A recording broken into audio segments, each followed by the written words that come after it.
As always, today's podcast is sponsored by Fire Facilities, makers of reliable, all-American steel fire training structures built the way you train. Fire Facilities towers, burn rooms, and mobile units help you prepare to respond and survive.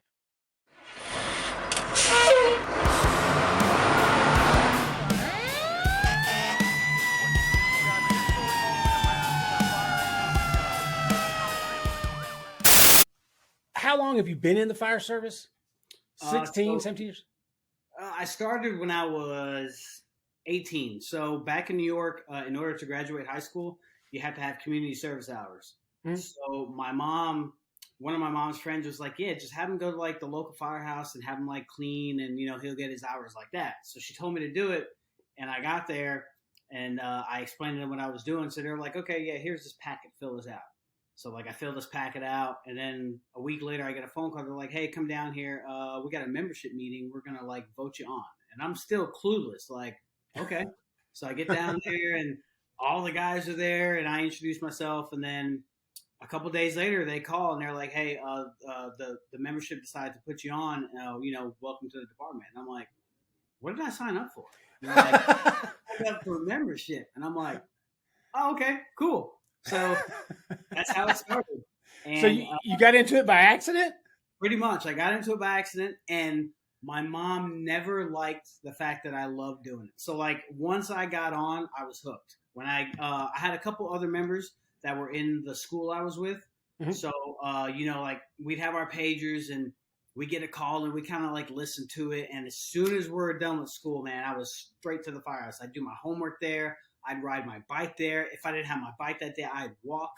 I would just be at the firehouse all the time, just listening to the senior guys, learning different things, and it just took off from there. I tell you that. So I've been doing this for close to 30 years. It might be 30. I might be off. And the only reason I say that is somebody I came on with in Lexington posted not too long ago. It's been 30 years, and I'm like, oh shit, I thought it had been 28 years. But anyway, it doesn't matter. But to this day, there's a couple things I really love. When I walk from my office across the bay to where the washer and dryer is, so I'm washing my workout gear, I get to walk past fire trucks. And to this day, it still excites me. I still stop and I look and I'm like, I cannot believe I've got to do this my whole adult life. And then there's that smell, right? You know, that smell of the firehouse, not necessarily the fire gear smell, but there's just a smell. So I get that. I still get that feeling today. And then probably one of my favorite things is when I go to work and it's warm that day and they have all the bay doors open, right? So wintertime, they're all closed. Everything's miserable. Right. But it's nice when I pull in because we're right at the bottom of a park. And when I pull into the park and all the lights are on, the trucks are shining, man, I still get that feeling. So you were talking about doing anything you can to get to that firehouse. Yeah. You don't have to worry, man. It stays that way. It only gets better. I love it. I love that stuff. So now here's my only problem with you. I've got an issue with you right away. So you and I might fight for the rest of this podcast. But you did you were doing good, and then you decided to do bad. You were on an engine, and now you went to a ladder truck. WTF, man? What, did you lose a bet, or did they take your high school diploma away? I mean, what happened? No. So pretty much. Let me put this thing on. So pretty much, as soon as I got in the fire service, when I volunteered in New York, it was a hook and ladder company. We had a 1980 American LaFrance LTI, 105-foot, open cab, and that was our ladder truck. And then the rescue was an American LaFrance single axle. It had water on it, rescue truck. So I was always kind of on the truckie department, but that never really sunk in until I moved away and I got hired at Mooresville, where I was on an engine. And I love engine work, don't get me wrong, but doing it I'm on my 16th year now. So this past year, we opened up our Station 6, which was going to be a ladder company. And we toured the facility, and I was like, you know what? I'm going to make a change. I've been on an engine for so long. I want to try truck work. And so I transferred, and I love it. Actually, when I which we'll talk about later. But when I went to Carolina Fire Days, I took a trucking class, a truck company class, and that opened up my eyes to how much work truckies do, but don't really get credit for. You know what I mean? Like there's always the bicker back and forth between the engine and the truck guys, but trucking life is 100% different. Sure, but you'll have to agree, truckies don't put out fires. It's the engine men. It's the heroes. So here's all I'm saying before you get mad at me. What about if we make a national movement where if you're an engine guy, it says firefighter because we're fighting fire. But if you're a truckie, it says, sleepy, something like that. I'm just spitballing here, but I'm saying, the heroes are on the engine. Proof is in the pudding. Well, the good thing with us is, so my department, we have 2 ladder companies. Granted, they do have water on them, so it's not a true truck company. Okay, now we're talking. We do have a first due where we will most likely can be by ourselves for a little bit before the next engine gets there. So I guess you could say it's a quint. It still has water on it. We do have hose on there. So I just wanted to just try something different. Well, I know you got to get this out of your system, but I hope it passes through you like a virus and you get back on the firefighting truck. And for all those truckies listen, make sure an engine guy explains these jokes to you. You will love them. I promise you. Now, I do like hearing the hook and ladder. I love hearing that. There's certain things. Now, I need all the truckies to kind of put their fingers in the air and not hear this part. I would love to be on a tiller. I've never been on a tiller, not once in my entire career. I have not either. That would be pretty cool. That'd be pretty cool. I guarantee you right now, when I said that about the truckies putting their fingers in their ear, they got them both up their nose. I'm just saying. I think there's a pattern, and I've established it. So you took a truckie class at a conference, right? Right. So who taught the class? Tell me about the class. So like I said, it was Carolina Fire Days. It was held at the Charlotte Fire Union Hall in downtown Charlotte. Mm-hmm. So I took a 3-day lecture and 2-day hot class. One class was I don't want to butcher the title of his class, but it was by Sean Duffy, where it was talking about search culture. Oh yes, searchable versus survivable. Right. That was a really good class. I listened to Sean Duffy and Nick Peppard, their podcast. So they're the best. Sean, it was like, wow, this is Sean Duffy, and he just looks normal guy. He's got like some tattoos and stuff. Some tattoos. He's got a lot. I think he's sleeved out. He had it all the way down up to his neck, but just super awesome dude. Yeah, absolutely. Both him and Nick are awesome, and they've got a fantastic podcast. And I've been blessed to have them both on here, and they're just amazing people, man. They're just amazing people. Yeah, absolutely. So, yeah, that's great, man. That's great. What else? What other ones you've gone to other conferences? So that was actually my first conference. So I pretty much booked the whole week, and I took as many classes as I could. So the next. I had Dave Mellon on there who talked about I guess it was like stress inoculation type. Yeah. Dave Mellon. So he was fantastic. His message that he tried to get across was fantastic. Super humble guy. Now you say try to get across. Are you saying that he's a horrible instructor and did not get it across? No, not at all. Dave listens to this podcast, yes, right? He does. No, Dave's message was great. Because it makes you think. Because like I would imagine most departments in-house training, they're like, hey, yeah, somebody's at the window. But the way he talks about it, how if you have like a mom screaming at you, tugging at you as you're trying to get your work done, that her child is in there, that is going to affect your composure and how you act on the fire ground. Oh, absolutely. And he's brilliant at that. And the thing about Mr. Mellon there is he has such a great message and such a great way to get it out there. He's just a real joy to listen to and talk to. He does things that I doubt I would do. His dedication to the fire service goes all the way up to and past his own physical safety. Right. Because he cares. He doesn't put anybody else in any kind of harm's way. Right. But he really, truly believes in realistic training. And I think, in my opinion, he goes down as one of the better ones. So he's fantastic. So what did you think for your first conference? What did you expect versus what you saw? Did you expect more or expect less and then had a great time? What was that like? So the crazy thing was I knew I signed up for 3-day lecture, 2-day hot class. I'm pretty sure I never really knew who was going to be teaching until the day of. So like when you showed up in the Union Hall, they had it on the screen, like this class to be from this time to this time. And these are the instructors. And so I'm like, I was able to finally look and go, okay, I'm going to see Sean Duffy here in a little bit. I get to see Dave Mellon. I didn't know Cody Stretcho was going to be there at all until somebody yelled his name and I turned around. I didn't know anything about Kevin Shea. So it was kind of like, I don't want to say it was a secret, or maybe I just didn't know. Right. First time there, I was just absorbing it all in. But I will every year, they do it in North Carolina every year, somewhere close. I will be attending every single year. Oh, that's awesome, man. And that's great. And the thing about it is I love the FDIC. I truly do. But these smaller conferences have the same people, but sometimes you get more time to train with them, right. And there's more of a way to meet and interact with them. Right. I love it. I love it, love it, love it. And I would love to go. I haven't been to that one yet. I have not been to that one.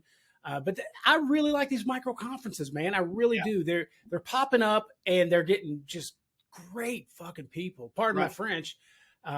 And then you can interact with them. Again, that's the big deal. So when I go around FDIC, so the rumor always is that Kevin Shea walks around FDIC, right? So I'm always looking. I don't know if I go up to talk to Kevin Shea, it'd probably come out like, I would be all weird and shit. Put it this way: last year I did the Hot Wing Challenge with Dave Mellon. Okay. So we were doing that, and as we're doing it, now you can get on Fire Valor, their YouTube page, and watch this. But you'll see me at one point. I'm talking to him, and I just completely snap out of it, and I fanboy. I go, "Oh, look at there!" And who I'm talking about is Ray McCormick. Okay. Ray McCormick walks right past me with a Santa Claus beard, and I totally ignored Dave Mellon for a second. I'm like, "Look at that!" I was just fanboying like crazy, but I couldn't talk to him either. Some of these people, I would just be, what am I going to say? Hey, I'm an idiot. You're not. Hey, glad to meet you.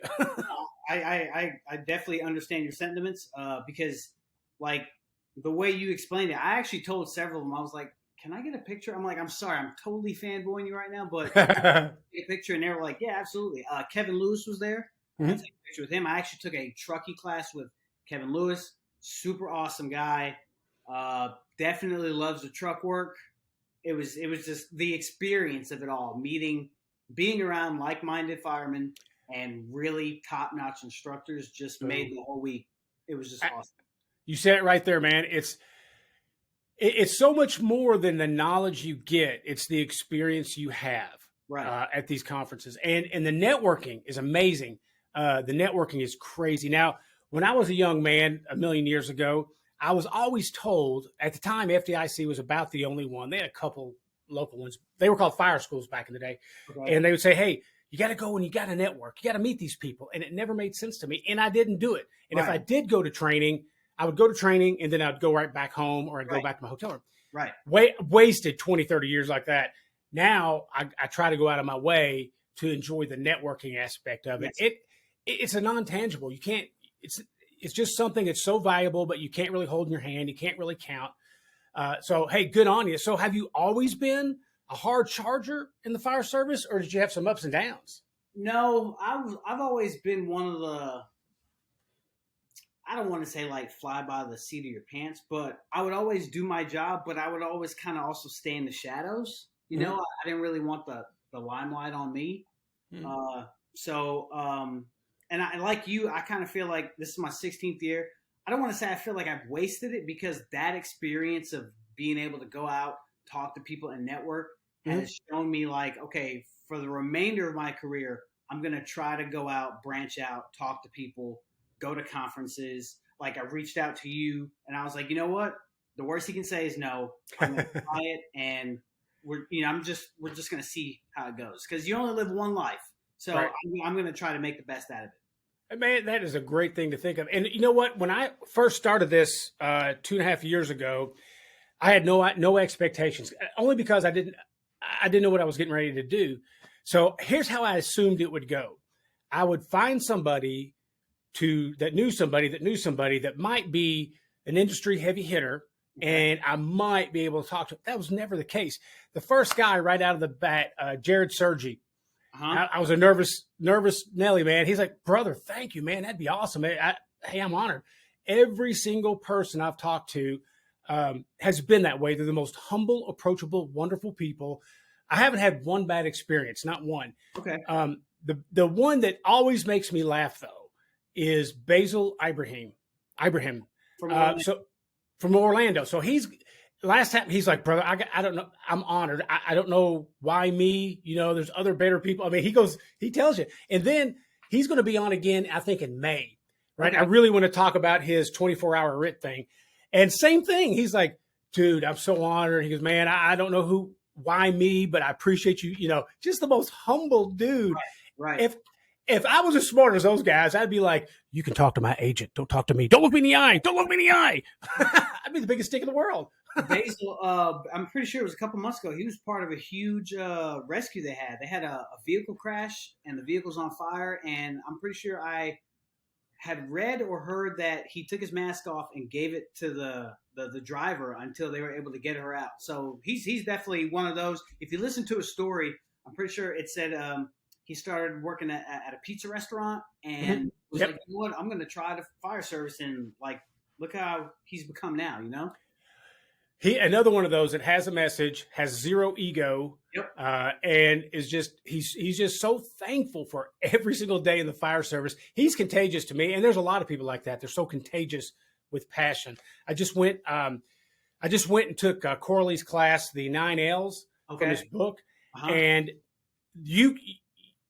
I don't know even how to say this because I'm still marinating in all the awesomeness that was his class. But I've never, and I mean never, seen this kind of passion. I've seen a lot of passion. Don't get me wrong. I feel like I'm pretty passionate. Right. I haven't seen anybody that touches Corley Moore's passion at all, even a little bit. When he was teaching, he was pacing like a tiger, and every word he said, he meant. And every word that he said meant he had planned to say. I mean, he just was like, he was preaching, man. He was preaching. And it gets you, I'm getting kind of goose pimply talking about it. So let me ask you this. You're going to these things, you're meeting these people. I'm starting to get an idea that you're trying to deliver a message out there too. So I could definitely say, so I don't have Facebook, but I have Instagram, and I try on my Instagram because I have a lot of other fellow firemen that work for different departments. I have a couple, like, shockingly enough, Billy Goldfeather follows the man himself. Yeah. So I'm like, okay. And I'm not saying that just because he follows me, but I'm just trying to definitely listening to it was Fit to Fight Fire and your podcast I started with, and the message that I got from those two was like, you know what? To me, I'm just one man, but if I can just start spreading out messages of giving a damn about the job, positivity, not being complacent, like, I feel like those words can help others like me who may be hiding in the shadows kind of, come out to the light and go, you know what? I can also do that. Absolutely. So where I'm at, and I'm not knocking my department, I'm very lucky to be where I'm at. One of the things I've noticed is, like, some of the people in my department that have this kind of passion and have this kind of message, sometimes it feels like they're getting squashed down a little bit. Like, maybe it's like, oh, dude, you're too much, man. Or I don't want to hear that kind of stuff. Right. And for a long time, I was that way in the sense of not squashing down their message, but squashing down my message. I wasn't loud. I wasn't, boisterous about my love of the fire service. And of course, you could tell when the bug took pretty good. But I think that's our obligation. And I like to say that the fire service owes us nothing. We owe the fire service.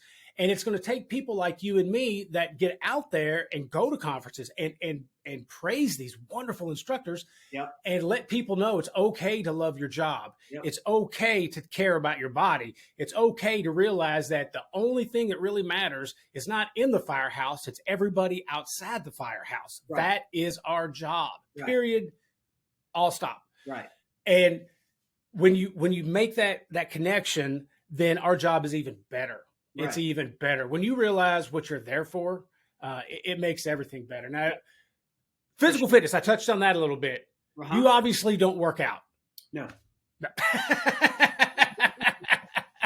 So your department, is there a mandatory health and wellness, or is it something you just do on your own? So every year we get a physical done, and the I guess I don't want to say the county doctor, but whomever has to sign off that you're fit for duty. If not, they'll tell you need to go see your primary physician, and then they got to check you off and stuff.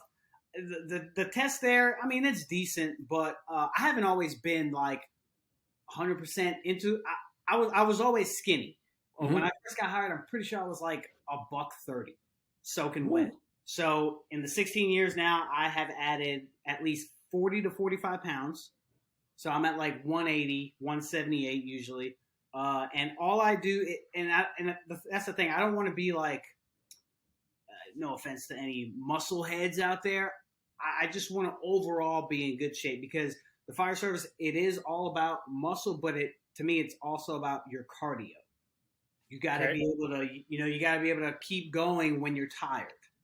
So I do like a lot of full body running type high hit, I guess you can say, workouts. Mm-hmm. I just want to be able to know that I gave my best. And the biggest thing is, I told my wife, like when we got married, is I'm always going to try to come home.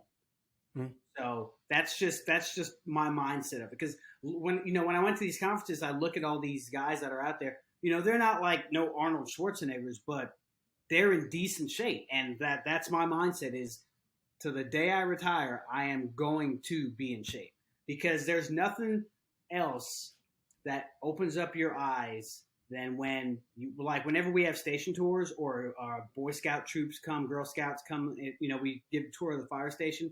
Mm-hmm. And now, without naming names, because every department has them, you have certain individuals that the parents looking at, like, this is a fireman. You know what I mean? And I'm not trying to throw any shade, but the reality of our job is we have to hold a standard. We need to be in shape for our jobs. Absolutely. Now, I'm going to twist your brain a little bit. So here, my views changed a little bit. Obviously we got to be in shape. I'm not changing that. But for me, I used to think that if you were fat, that you're out of shape.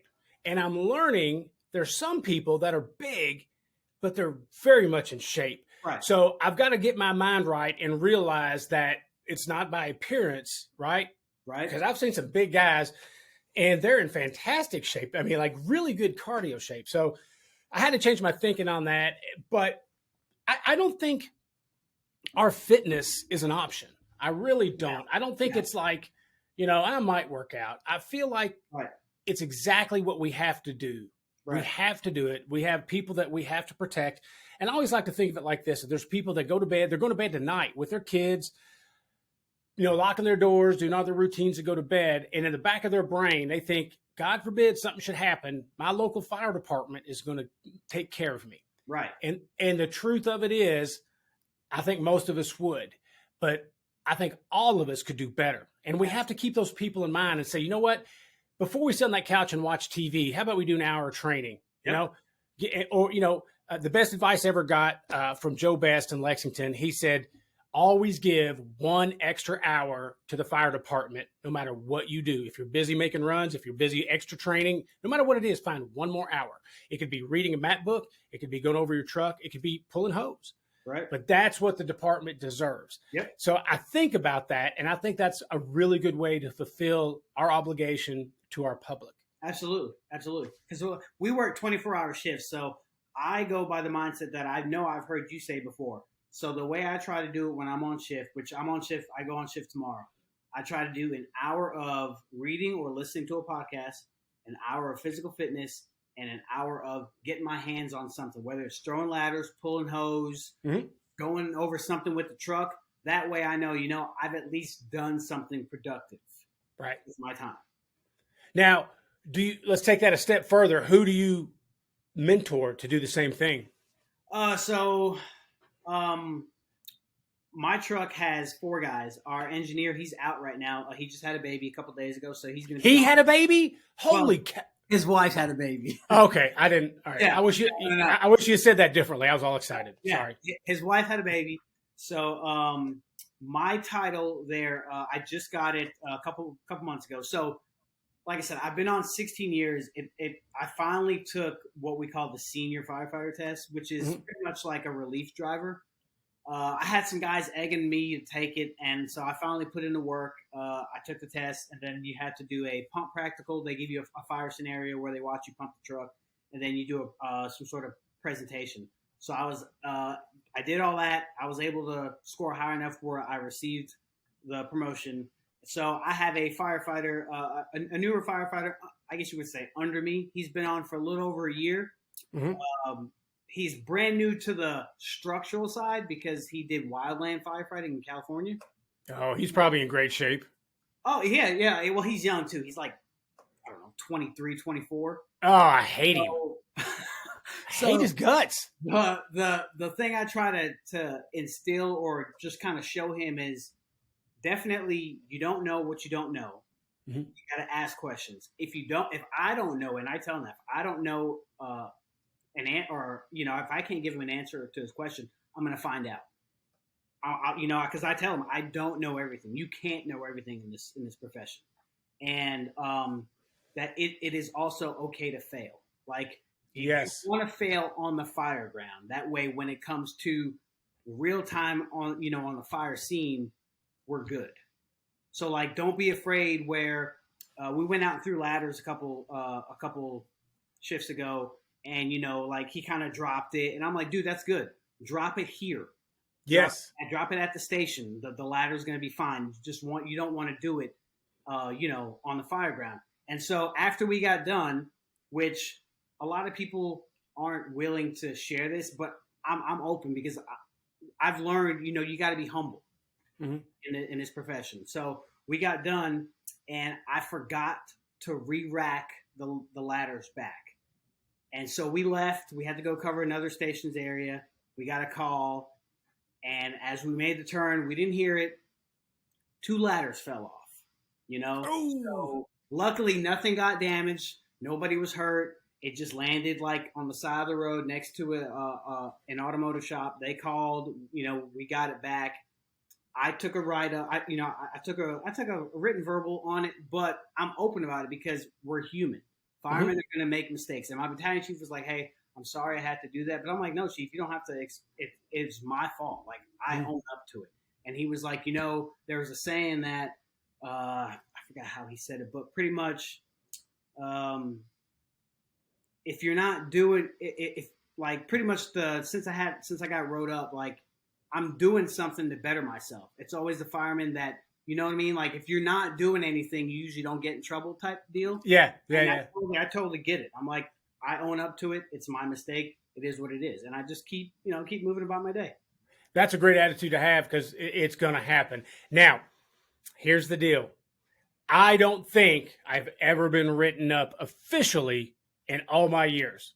Really? Yes. I almost got wrote up I was brand new at the department I'm at now. This is a million years ago. And we made an overdose, and I was on the ambulance, and I left the O2 bag there. As soon as I go in, the engine had already gotten there. So they give him to us, and we take him out, and we start working on him. The engine gets it, or I think the engine got it. Anyway, the point is, the major was like going to write me up over it. And I was like, oh no, I'm right up. It was like the end of the world for some reason. Right. And it ended up, the guy that I was with, really good firefighter, he said, he's old country boy. He's like, he goes, Mage, if you're going to write him up, might as well write me up. I was in charge. And I never got wrote up. So big shout out to Benny Wright on that one. Okay. He hooked me up. Okay. But I'm pretty sure I haven't gotten in trouble yet. Now, with that being said, I could list off several things that I could have got written up for, days off, and probably lost my job. So I'm kind of happy. about that. Yeah, you got to find the happy medium. You got to find that sweet spot right there. Yes. Right there. Awesome. So what else, brother? What else? What's going on? Tell me about some stuff. We talked about, failing is part of the job. Failing is learning. If you're not failing, you're probably not learning, right? Right. So, and we've talked about fitness. We got to be in shape, right? So what are we missing? What's the last ingredient you think we're missing? I mean, I have a couple things. So, like, I kind of go by the principles I've heard from various what I call heavy hitters. One is always do the right thing. In this job, you always got to do the right thing. The second biggest thing is stop blaming others. Look in the mirror and go, how can I make myself and the department better? Because as firemen, and that's another thing, you don't know what you don't know until you get out of your wheelhouse. And going to these conferences, talking to other guys, whether it's big city departments, suburban departments, one station, two station, it doesn't matter how many stations, we all have the same issues. It's not just your department. So if you want change, you gotta be able to do something about it. Right. Complaining about something is not being an advocate for change. No. That's just being a virus. Right. I was talking with a brother in my firehouse today, and we were talking about change and how important it is that everybody says they want it, but when given opportunities, they don't take it. Right. And I get it. I mean, I understand the fire service, the old saying is two things we hate is, change and the way things are now. Yep. So I understand it. But here's my argument to that every time I hear it. I understand it, but we can go from watching Wheel of Fortune to 5 minutes later being in a 900-degree room dragging an adult out a room. So if anybody should be able to change quickly, it should be us. Right. But we're not. We're the worst at that. It's been that way as long as I can remember. Right. But honestly, we should be the people that change constantly. Like, the new fire trucks are going to be blue. Hey, blue sounds good to me. Hey, we're going to take off 2 of the front tires of every fire truck. Hey, no problem there. Make turning easier. It's just, but we don't. We're like, no. It's and we're kind of like our own worst enemy. Yep. We want to do good, but like when firemen are ticked off about something, they either do things or say things that not only does it hurt them, it hurts everybody else around us. So. Those are kind of my some of my principles I go with, and I'm also okay with like the messages that I'm trying to spread. I know that I might have a target on my back or whatnot, or I can see it as the mediocre people will look at me and like they'll hate high achieving or trying to spread out positive messages. Definitely, I don't let the naysayers bring me down. Like the other day, I got a text from a buddy of mine. He's like, "Hey, I heard like that story I told you." He's like, "I heard there were a couple ladders that fell off your truck," and I'm like, "Yep." Said I own up to it. It was me. I should have checked it. It is what it is. And he was like, "Okay, just checking." Like other people they're probably like, "Oh yes, something bad happened," but it's like, what's the point of that? Like, the truth of it is, I've been that way before. Over my career, I've been that bag of shit, and it's embarrassing to think about. But if I had to be honest, I was so probably unsure of my own skill set and so afraid to admit it. The only way I got joy is from other people screwing up. So they think there's something. But really what I was saying is, you really are suck. That guy's trying. You're not. You're an idiot, Barnes. Right. You got to have that honesty with yourself. And if you keep those mistakes to yourself, like you're not doing, which is fantastic, you're not helping the generation below you. No. They got to know that we make mistakes. We make lots of mistakes. Absolutely. And there's an upside to it, I couldn't agree more. Now, you obviously love training. Are you part of any Fools chapter in your area? No, which I tried to look that up. The only person I know that is a part of I'm going to name drop him here, but I know Cody Clark. So I met Cody.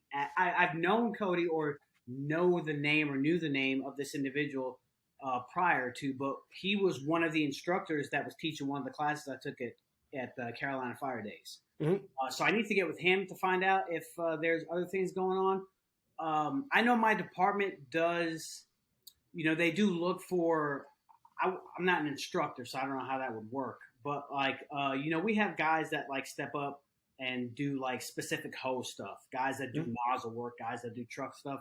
I just haven't really, put myself out there because I feel like I'm still learning, every shift I'm learning something different. So I need to look into that because I know that is a good thing that they have out there, and you can meet some other people that way too. Yeah, and I have a couple people in my Fools chapter that listen to this, and they're right now. Here's what they're saying: Barnes, you haven't been to a meeting in 2 years, and I've they're heard not you wrong. say that before. Oh, I'm the worst. I'm the worst, and it's for the only reason. The only reason is I'm lazy. That's it. If they had these meetings at 1:00 in the afternoon, I'd be at every single one of them. Uh-huh. But I'm an old man, and 7:00 is the equivalent of probably 2 a.m. for you, right? 7:00 is late. That's why I love the summer, but I'm asleep for 3 or 4 hours before the sun goes down. Right. So I'm kind of old. But I am going to make every effort to be part of it because the Fools chapters are exactly what we're talking about. Okay. You and I are talking about fools right now, and we're not even really saying fools. Right. It's about brothers and sisters that love the job so much so they get together, talk about it, work on it, and train, and then offer training for free or very cheap around their area. Okay. A friend of mine, Eddie Steele, down in Texas, he's big into the Frontier Fools. I think he's actually the president. Yeah. So yeah, I tell you what, let's you and me make a pact together. All right. And we'll email each other. We're going to you find a Fools chapter. And when you join it, you let me know, and I will let you know every time I make a Fools meeting. How's that? Okay. We'll get better together. We'll be accountability buddies. Yeah, no, that sounds good. That sounds good. There are a couple, I've seen some other local little micro conferences. I know that there's one in Georgia coming up. I got to see if the dates line up with my wife's job and me to go. Mm-hmm. But if not, I saw that there's one coming up in Little Rock, Arkansas. Corey, why am I drawing that? We just talked on Trestel or Corley Moore? I'm sorry, Corley Moore. Yeah, Corley Moore, yeah, the best. And several other guys. And I looked, I'm like, okay, it's only a 2-hour flight. So I'm like, I'm definitely gonna try to go to one of these around my area. So I had this conversation today with a guy, and I said, they said, hey, you were off last week. I said, well, I was off for one day. I went up and saw Cincinnati and saw Corley Moore. How was it? I said, it is literally the best class I've taken in 20 plus years of the fire service. And I meant it. And the guy goes, you say that for every class you come back from. And I'm like, well, I mean it. This was better than the last class. The last class was better. But Corley Moore is spend all the money you got to go see Corley Moore. No matter what level of passion you have for the job, no matter how good you are at the job, when you leave after his class, you're going to be so much better. Okay. This guy is amazing. And then a couple weeks before that, I got to see Kyle Romagus. Oh, it's a smoothbore cartel. The man of, oh my goodness, and that one was in Cincinnati too. That's about 2 hours away from me. Okay. So I got to go see that. And I don't know why things are popping up in my area now, because usually they don't. But man, oh man, it's like, holy cow, dude. Okay. Just when you see that kind of knowledge and that passion hit head on, yeah, you cannot help but get infected. Okay. You can't. You got to do it, brother. You got to do it. Yeah. No, for sure. For sure. And then here in a couple of years, you'll be back talking about, your first conference you taught at, and, the first book you wrote, all the articles you wrote. No, and I'll say, man, I knew Danny back in the day. What are you talking about? I don't know about that. I just like to absorb and I don't know if I'm gonna put myself out there like that. Not to those guys' extent, but yeah, I'm definitely something I'm working on for sure. Every single one of those guys started with a passion for the job. Sure. That was it. Yeah. And they just followed their heart, man. Great guys. But like some of these guys I listen to, I'm like, these guys are really smart. Like Jay Bonfield. Oh, dude, that guy, right? Like, it's like I cannot even listening to Kyle talk about nozzles and I'm just like, I get it, but I can't compute all that knowledge that he's just spitting out. Right. No, you're exactly right. But that's the people we need to move the fire service in the right direction. Right. That's what we need to do. And yeah, it's awesome. It's awesome to go and take classes from these people and share in their knowledge. It's a wonderful thing. But like I said, in a couple of years, people go, dude, you catch that new class by Beauvais? I'm like, Danny? Yeah, I know Danny. I knew that. Oh, you know what, Danny? Beauvais? Oh, yeah, I know. Yeah. We talked. I know him. I've known him for years. No, that's crazy. It was funny too because earlier today I did a one of the guys I forgot to mention that was down there. He actually sat at my table. Chief Grant Schwabe. Yeah. So Grant, like, I heard somebody go, "Hey, Grant," and like he walks, and I'm looking at him like I know this guy from somewhere. So like I type Grant Schwabe on Google on my phone. I look, I'm like, yeah, okay, this is the guy I listen to. So during the break, I was like, "Hey, you're Grant Schwabe." He's like, "Yeah, man, how are you?" I told him, my name's Danny, and we just kind of talked a little bit. And he's like, "Where are you sitting?" I'm like, "I'm sitting at the table over here." He's like, "Anybody sitting next to you?" I was like, "No." So he came, he sat next to me. We talked. He was like, "Hey, man, anytime you got any questions, whatever, here's my number." He gave me his cell phone number. We took a picture. I was like, "Hey, I got a fanboy. Can I take a picture?" He's like, "Sure." And I actually did a Grabs podcast earlier today with him because we had a call where we had a grab. It granted the person was deceased, but listening to his podcast and the data that they're trying to get on firefighter rescue survey, I submitted that, and I was like, you know what? Nice. I had this experience. Let me see if Grant's interested. We texted back and forth, his schedule, my schedule. We finally got it lined up, and I did his Grabs podcast today. So wait a minute. I'm the second podcast? Whoa. I'm the sloppy seconds? No. So you were always like... Well, let's hear it. Yeah, let's dig out of this hole. What? I don't want to throw shade at Grant, but he's so busy. So we were supposed to do it like 2 weeks ago. Mm-hmm. And so I texted him like, "Hey, we're still on." And he was like, "Oh, no, I got this meeting going on." I'm like, "Okay." So the next time he texted me, but we got the dates confused. I was actually on shift and I get a Zoom invite meeting. He's like, "Hey, man, you ready to go?" I'm like, "Oh, crap. I'm on shift. I can't do it. I can't do it here. I got to do it when I'm off shift." So we finally were able to get it. He texted me yesterday. I was at the zoo with my family. And he's like, "Hey," I was like, "Chief, are we good for, I gave him the list of days during the week. And he was like, "Let's do it this day." I'm like, "Okay." I'm like, 12 o'clock good? He's like, "Yeah, that's perfect." So it ended up being today at noontime when I got to do it with him. Mm-hmm. Look, his podcast is better than mine, so I'm going to let this one go. No, but everybody's... I feel like you misled me. I feel like I'm using I feel statements because that's important in relationships. Not at all. Okay. All right. I just feel so humbled, man. I'm like this year has been great for me. Without the support from my wife to tell me, number one, go take this class. I'm like, "Yeah, but I'm getting ready to drop how much money I drop." She's like, it's for your betterment. And yep. I told her, like, after that week was over, I told her, I said, "I thank you because I was able to meet all these people, get all these pictures, obtain all this knowledge, network all this information." So hands down, between that, doing Schwabe's podcast, doing your podcast. You even mentioned me second just now. I'm sorry. The shit is this? Chronological. Just giving you grief, brother. I like watching you kind of stumble over that. I was able to get promoted this year after hard work. Congrats. And tomorrow is my birthday. So it's like perfect. Everything all in one, man. Wait, did Grant Schwabe say happy birthday to you? No. Okay, happy birthday. I win. Thank you. I didn't tell him. So yeah, it's all good, man. I'm turning 38 tomorrow, and I'm feeling real. I'm feeling real good. Real good. Good, brother. Good. Now listen, I end my podcast. How do I end my podcast? You listen to it, right? You ask. I'm pretty sure it's the prank question. Yes, it's what's the best firehouse prank ever played on you, or you played on somebody. So I can say I definitely don't partake in the pranking. Bullshit. Sorry. No, I got because like I've seen pranks and I'm like, okay, I don't want to ever get flowered. I don't want to have something messed with my vehicle. So I kind of stay away from that. But I was on the receiving end of a prank. So back, I don't know.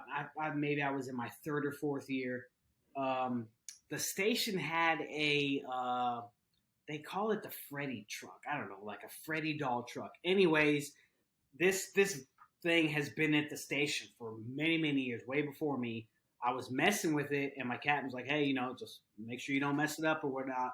And so I was putting it away. It has like this big remote control, and the way I put the antenna down, I bent the antenna and broke it. So like I was panicking, like, "Holy crap, I just messed this up." My captain was like, "Don't mess this up." So I kind of like just finagled it with like some clear tape and just kind of like put it back.